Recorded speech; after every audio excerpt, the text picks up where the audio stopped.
Morning students,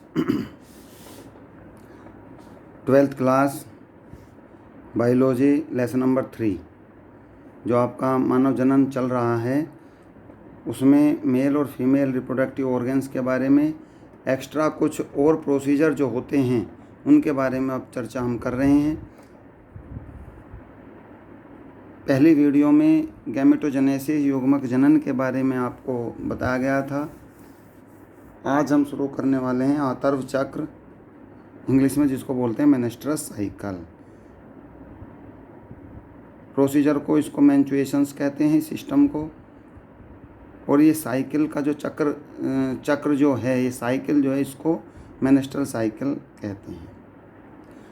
बच्चों, ये मादा जो प्राइमेट्स होते हैं, मादा जंतु, उसमें चाहे बंदर हैं, कपी हैं, मनुष्य हैं, इनमें होने वाले जो जनन चक्र होता है, जनन क्रिया होती है, जनन चक्र होता है। और जनन चक्र में जनन के साथ साथ होने वाली सभी सहायक क्रियाओं को मिला करके हम जनन चक्र कहते हैं। तो ये जो जनन चक्र होता है जिसको आतर्व चक्र या मेनेस्ट्रल साइकिल कहा जाता है, हर मनुष्य के अंदर, हर कपी के अंदर, हर स्तनधारी के अंदर ये साइकिल पाई जाती है, जिसको हम एक सामान्य सिस्टम कहते हैं, या साधारण भाषा में जिसको हम मासिक धर्म या माहवारी के नाम से जानते हैं। बच्चों, इसको इंग्लिश में मेंस्ट्रुएशन कहा जाता है। और इसकी जो प्रारंभ है, मासिक धर्म का जो प्रारंभ है, ये यौन अवस्था में आने के बाद ही ये प्रक्रिया शुरू होती है, जिसको हम रजोदर्शन कहते हैं। और प्रत्येक महीने में एक बार ये सभी फीमेल के अंदर होने वाला एक प्रोसीजर है जो 28-29 दिनों में ये होता है। और एक रजोधर्म से दूसरे रजोधर्म के बीच का जो भी समय है, क्योंकि ये बताया गया मासिक धर्म है, हर महीने होने वाली एक क्रिया है, और एक महीने में होने वाली क्रिया और दूसरे महीने होने वाली क्रिया, इनके बीच में जो घटनाएं घटती हैं, इसको हम मेनेस्ट्रल साइकिल या आतर्व चक्र कहते हैं। क्योंकि इनका जो समय होता है वो 28-29 दिन होता है, 30 भी हो सकता है, 31 भी हो सकता है, और कई बार ये एक महीने से ज़्यादा का समय भी हो सकता है। तो इसीलिए क्योंकि हर महीने होने वाली प्रक्रिया है, होने वाला सिस्टम है, इसको हम मासिक चक्र या मासिक धर्म या माहवारी के नाम से भी जानते हैं। और एक मासिक धर्म से दूसरे मासिक धर्म या एक रजोधर्म से दूसरे रजोधर्म के बीच के में होने वाली जो सभी घटनाएं हैं, उनको मेनेस्ट्रल साइकिल के नाम से जानते हैं। ये जो बच्चों सिस्टम है, ये जो साइकिल होती है, इसके समय में, इस साइकिल के समय में कुछ अंडाणुओं का उत्सर्जन होता है, जिसको हम अंडोत्सर्ग कहते हैं। और ये जो इसकी आतर्व चक्र की मेनेस्ट्रल साइकिल की प्रमुख घटना है, ये आप इस चित्र में देख रहे हैं कि किस प्रकार से ग्राफ के द्वारा ये समझाया गया है कि किस तरीके से ये क्रिया होती है। इसके साथ साथ इसमें एस्ट्रोजन्स और प्रोजेस्टेरोन हार्मोन्स निकलते हैं जो अंडाणु को निकलने के लिए प्रेरित करते हैं, ठीक है, जो अंडाणु को निकलने के लिए प्रेरित करते हैं। और इसमें एस्ट्रोजन्स और प्रोजेस्टेरोन जैसे हार्मोन्स, ये इसके सहायक अंग होते हैं, जो इस प्रकार के हार्मोन्स ही इस क्रिया को करने के लिए प्रेरित करते हैं। इसकी पहचान कैसे होती है बच्चों? ये मेनेस्ट्रल साइकिल की शुरुआत जब होती है तो इसमें हल्का यौनांगों से रक्तस्राव होने लगता है, और ये लगभग 3 दिन तक लगातार चलता है। गर्भाशय से इस रक्तस्राव का कारण गर्भाशय की अंत स्तर परत और उसकी रक्त वाहिनियों के नष्ट होने से होता है। और इसमें कोई ऐसा नहीं है, ये तो एक जीवन के अंदर होने वाली प्रक्रिया है।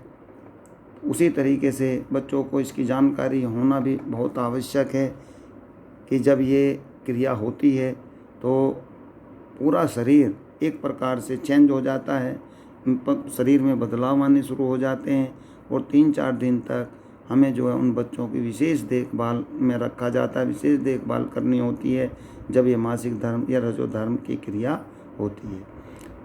बच्चों, जब ये प्रक्रिया होती है तो इसमें एस्ट्रोजन और प्रोजेस्टेरोन हार्मोन्स जो होते हैं, ये हार्मोन्स स्रावित करने के बाद अंडों को उत्सर्जित करने का कार्य करते हैं और ये अंडे निकल करके निषेचित नहीं हो पाते, किंतु ये गर्भाशय से निकलने शुरू हो जाते हैं। और रजोधर्म की अनुपस्थिति जब होती है तो ये गर्भधारण का एक संकेत होता है, जिसके कारण तनाव, निर्बल स्वास्थ्य आदि भी हो सकते हैं। ये जो मेंस्ट्रुअल साइकिल है, इसमें जब ये बच्चा इस साइकिल से गुजरता है तो इसमें देखिए बहुत टेंशन होती हैं, स्वास्थ्य भी ठीक नहीं रह पाता है, खाने के लिए भी मन नहीं करता है, काम के लिए मन नहीं कर पाता है और एक ऐसा शरीर हो जाता है जैसे आलस से भरा हुआ सा शरीर हो जाता है और उसमें बच्चा सुप्त अवस्था में पड़ा रहता है।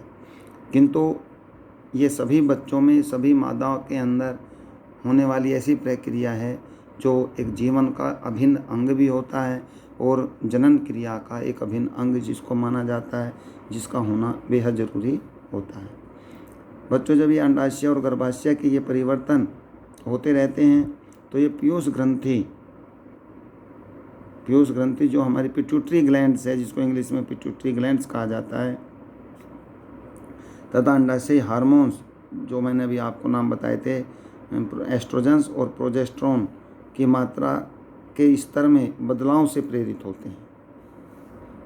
पुटक अवस्था के दौरान गोनेडोट्रोपिन GDH का स्रावन धीरे धीरे बढ़ता जाता है और ये परिवर्धन के साथ साथ वर्धमान पुटक द्वारा एस्ट्रोजन्स के स्रावन को उद्दीपित करते हैं। इस तरह ये प्रक्रिया जो है चलती रहती है और मध्य चक्र के दौरान, मध्य चक्र का मतलब जब इस प्रक्रिया को या साइकिल को चलते हुए पूरा 1 दिन हो जाता है तो ये मध्य चक्र आ जाता है। इसमें कुछ और परिवर्तन होते हैं जिसके द्वारा अंडाणु मोचित हो जाता है और अंडोत्सर्ग होता रहता है, अर्थात अंडों का बाहर निकलना शुरू हो जाता है। अंडोत्सर्ग के पश्चात पीत अवस्था आती है, जिसके दौरान ग्राफी पुटक का शेष बचा हुआ भाग पीत पिंड का रूप धारण कर लेता है। यह पीत पिंड भारी मात्रा में प्रोजेस्टेरोन स्रावित करता है, जो कि गर्भाशय के समय अंतःस्तर को बनाए रखने के लिए आवश्यक होता है। इस प्रकार गर्भाशय अंतः स्तर निषेचित अंडाणु के इम्प्लांटेशन तथा सहगर्भता की अन्य घटनाओं के लिए आवश्यक होता है। अर्थात जो रक्तस्राव होता है मासिक धर्म के दौरान, ये पुनः फिर इस प्रोजेस्टेरोन के द्वारा गर्भाशय का जो अंतः स्तर पर इसका इफ़ेक्ट पड़ता है वो पुनः ठीक हो जाता है और मेंस्ट्रुअल साइकिल की प्रक्रियाएं जो 3 या 4 दिन चलती हैं वो प्राय बंद हो जाती हैं। सहगर्भता के दौरान आतः चक्र की सभी घटनाएं बंद हो जाती हैं, इसलिए इस समय रजोधर्म नहीं होता है। जब निषेचन नहीं होता है तो पीत पिंड में ह्रास होता है और यह अंतःस्तर का विखंडन करता है, जिससे कि फिर से रजोधर्म का नया चक्र शुरू हो जाता है। अगर गर्भधारण हो जाता है तो ये रजोधर्म की प्रक्रिया रुक जाती है और अगर गर्भधारण नहीं हो पाता है तो रजोधर्म फिर दोबारा उसी स्थिति में या उसी समय पर दोबारा फिर होता है, अर्थात माहवारी जिसको कहा गया पुनः होती है। फीमेल में यह मेंस्ट्रुअल साइकिल लगभग 50 वर्ष की आयु के लगभग बंद हो जाती है। जब हम कह सकते हैं कि 50 साल की बाद में मादा जो है गर्भधारण नहीं कर सकती और ये क्योंकि मेंस्ट्रुअल साइकिल रुक जाती है, जो इस चीज़ की पहचान होती है कि अब गर्भधारण की स्थिति गर्भाशय के अंदर नहीं है, जिसको हम रजोनिवृत्ति या मेनोपॉज कहा जाता है।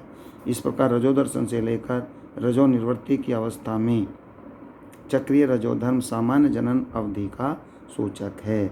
इस बात को इंडिकेशन करता है कि इस दौरान गर्भधारण की क्रिया हो जाती है, किंतु जब रजोदर्शन चलता है जिसको हम मेंस्ट्रुअल साइकिल कहते हैं तो समझ लीजिए गर्भधारण की क्रिया होगी। और जब रजोधर्म बंद हो जाता है, अभी आपने पढ़ा है कि 50 साल की उम्र के अंदर लगभग रजोधर्म बंद हो जाता है, उस क्रिया को हम रजो निवृत्ति कहते हैं। और इस बीच के समय को सामान्य जनन के लिए सामान्य जनन की अवधि का सूचक माना जाता है कि ये जो इसका बीच का समय है, इसमें गर्भ धारण की स्थिति उत्पन्न हो जाती है। ये बच्चों मेनेस्ट्रल साइकिल के बारे में है। ये सभी जनन से जुड़ी हुई क्रियाएं हैं, इनको समझना स्टेप बाय स्टेप बेहद ज़रूरी है। इसलिए मैं हर वीडियो के अंदर एक साइकिल को या एक प्रोसीजर को या एक सिस्टम को ही भेज रहा हूँ। पहले गैमेटोजेनेसिस के बारे में चर्चा की थी बच्चों, अब हम आज आतर्व चक्र के बारे में, मेनेस्ट्रल साइकिल के बारे में चर्चा की है कि ये कब होता है, कैसे होता है, यौवन अवस्था को किसे समझा जाता है, अंडों का सेचन कैसे होता है। ये सभी बातें इसमें आपको बताई गई हैं और ये लगभग 2 स्टेप में इसको बता दिया गया है कि जब ये रजोधर्म होता है तो इसको रजोदर्शन कहा जाता है। जब रजोधर्म धीरे धीरे 50 साल की उम्र के बाद बंद हो जाता है तो इसको रजो निवृत्ति कहा जाता है। और ये दोनों के बीच का जो समय है ये गर्भ धारण के लिए का सूचक है, अन्यथा फिर गर्भ धारण 50 साल की उम्र के बाद नहीं हो सकता। तो ये हमने मेनेस्ट्रल साइकिल के बारे में चर्चा की है। नेक्स्ट वीडियो में आपको बताया जाएगा निषेचन एवं अंतरोपण, अर्थात फर्टिलाइजेशन कैसे होता है। बच्चों, गैमेटोजेनेसिस के द्वारा स्पर्म का निर्माण होता है और आतर्व चक्र के द्वारा अंडाणु का निर्माण होता है। मेनेस्ट्रल साइकिल अभी आप पढ़ लिया है। और उसके बाद जो है निषेचन क्रिया, फर्टिलाइजेशन की क्रिया कैसे होती है, इसको नेक्स्ट वीडियो में आपको भेजा जाएगा। आप एक एक प्रक्रिया को ध्यान से पढ़ते रहें, समझते रहें और बच्चों के लिए इन प्रक्रियाओं की पूरी जानकारी होना आवश्यक है, जिससे वो अपनी सेहत का बराबर ध्यान रख सकें। Thank you.